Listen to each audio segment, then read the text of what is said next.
जय श्री राम। भाई अजय महावर, भाई अजय महावर, भारतीय जनता पार्टी। आज इतना सुंदर दृश्य V5 के अंदर शिलान्यास करते हुए विधायक अजय महावर जी, अर्जुन गुप्ता जी, विपिन जी, मुकेश गोयल जी। ये मुख्य सड़क के निर्माण कार्य का शिलान्यास किया गया, कितने वर्षों बाद हो रहा है और क्या?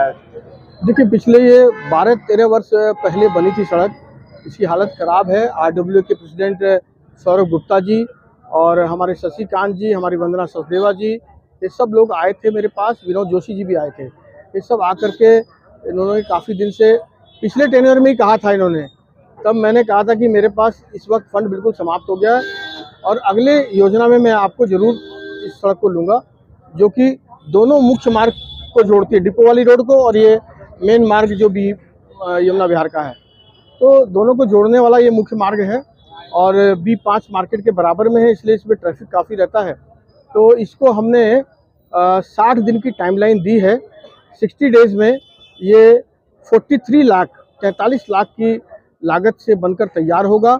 सभी को कह दिया है, ड्रेन्स बिल्कुल क्लियर होंगी, किसी का भी अवरुद्ध उसमें हम नहीं बर्दाश्त करेंगे और सब लोग सहयोग करें, किसी का थड़ा बीच में ना आए, कोऑपरेट करें, अच्छी सड़क बनाएं, वाइब्रेटर से बनाएं, गुणवत्ता से बनाएं, ताकि अगले 10-15 साल तक सड़क दोबारा बनाने की जरूरत ना पड़े।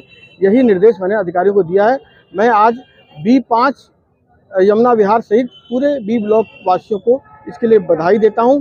अब पिछले 3 महीने में लगभग 11 करोड़ की योजनाओं का मैं शिलान्यास कर चुका हूं, जिसके काम चल रहे हैं।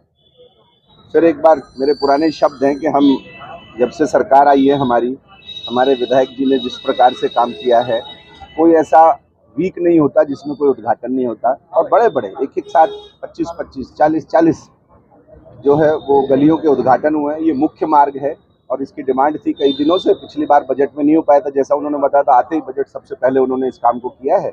हमारे बहुत बड़े भारतीय जनता पार्टी के जो क्षेत्र के लोग हैं वो कई बार रिक्वेस्ट कर चुके थे और ये मुख्य मार्ग होने की वजह से एक प्रेजेंस भी है हमारी यमुना विहार की। अब बहुत सुंदर हो जाएगा, बहुत अच्छी नालियाँ भी साइड में बन जाएंगी और मुझे लगता है कि आने वाला समय जो है यमुना विहार के लिए, जब जैसे ही मेट्रो कंप्लीट हो जाएगा, एक सौंदर्यकरण का जो काम है उसकी एक भूमिका में ये बड़ा काम है। और मैं बहुत बहुत धन्यवाद विधायक जी को करता हूँ, जो रिपीटेडली कंटिन्यूअसली बहुत अच्छा काम हमारे क्षेत्र में कर रहे हैं। मैं थैंक्स बोलता हूँ, उनकी सारी टीम को भी धन्यवाद। सर, और कितनी गलियों का आप उद्घाटन करने वाले हो? नहीं, मुझे लगता है कि देखिए, आने वाला समय जो है ऐसी कोई गली नहीं बचेगी अगले, अब कितने वर्ष हुए, अभी तो 1.5 भी नहीं हुआ मुझे लगता है कंप्लीट। आने वाला 3.5 साल हमारा, वो उसमें कोई क्षेत्र की कोई ऐसी चीज नहीं बचेगी जो 3-4 साल पहले बनी हो या 5 साल पहले बनी हो और दोबारा ना बने। मतलब उसके बाद जो उससे ज्यादा समय हो गया है वो मुझे सब कंप्लीट हो जाएगी धीरे धीरे करके। आने वाले युवकों के लिए क्या कहना चाहोगे?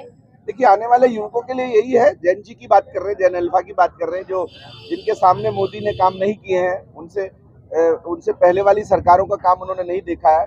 तो मोदी जी को छोटे बच्चे जिस प्रकार से देखते हैं, तो उसको ध्यान रखना चाहिए कि जिस प्रकार से हमारा लगभग देश में 36% वोट है, तो 64% तो ऐसा है जो विधर्मी है, जो एंटी सोशल है, एंटी नेशनल है। वो चाहता है कि कब मोदी जी को डिफेम किया जाए या भाजपा को डिफेम किया जाए।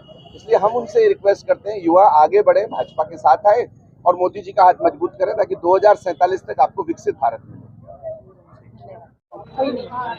मैडम बताइए जी, अपना परिचय दीजिए। मैं वंदना सचदेवा, जिला मंत्री, साथ ही साथ इस खंड की प्रमुख भी हूँ। और हम बहुत ही समय से ये कार्य जो लंबित पड़ा था यहाँ पर पिछली सरकारों की वजह से, ये सड़क बहुत समय से लंबी पड़ी थी। लेकिन अब जब से हमारी रेखा गुप्ता जी की सरकार आई है, तो फंड में इजाफा होने की वजह से आज हमारे अजय महावर जी ने यहाँ की सड़क को नवीनीकरण का कार्य करने के लिए प्रयास कर रहे हैं और बहुत ही जल्द उन्होंने 2-2.5 महीने का समय दिया है, जिसमें ये सड़क पूरी बनकर तैयार हो जाएगी। तो मैं बहुत ही दिल से उनका धन्यवाद करना चाहती हूँ और लोकार्पण जिस दिन करेंगे उस दिन बहुत ही खुशी की लहर यहाँ के निवासियों में देखने को मिलेगी, क्योंकि बहुत ज़्यादा यहाँ पर पानी की समस्या, पानी के जमा होने की समस्या, गड्ढों की समस्या, तो ये बहुत समय से लोग फेस कर रहे थे और आज इसका जो नवीनीकरण होने वाला है, तो बहुत ही आभार का और धन्यवाद का और हर्ष का विषय मैं कहना चाहती हूँ। क्या लगता है मैडम, आगे भी ये काम करते रहेंगे ऐसे? जी, लगता तो है, क्योंकि अपनी सरकार है, बीजेपी की सरकार है, तो अगर बीजेपी के लोगों के लिए ही, क्योंकि बहुत सारे कार्यकर्ता भी यहाँ पर रहते हैं, अगर उन्हीं के लिए कार्य नहीं होगा तो फिर एक नेगेटिव मैसेज जाता है कि हम लोगों के लिए भी कार्य नहीं हो पाया। तो सबसे पहले उन्हीं के लिए कार्य होना बहुत ज़रूरी है। आने वाली जनरेशन के लिए क्या कहना चाहोगे? देखिए, आने वाली जनरेशन के लिए मैं ये कहना चाहूँगी कि वो पब्लिक की संपत्ति को नुकसान ना पहुँचाएं।